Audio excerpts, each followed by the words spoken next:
Malunggay tea, guys. Yan. Lagyan natin ng honey. Pinakuluan ko yung malunggay, guys. Tapos, yan na yung pinalabasan.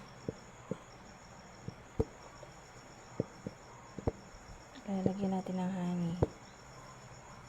Para medyo masarap. Manamis-namis. Papainom ko dun sa isang batang inuubo dun, guys. Inuubo kasi siya eh. Hindi siya nakakatulog na maayos. Si Natalie Kylie Gonzaga. Painumin natin siya nito, guys. Tingnan natin kung effective, guys. Kung mawawala yung ubo niya.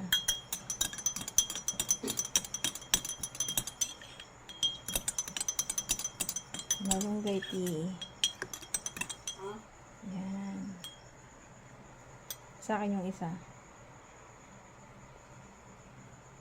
Try na natin ito, guys. Sana effective kay Natalie Kylie Gonzaga. Malunggay tea. Let's drink. Cheers, mga ka-reels. Hintayin ng tsaa.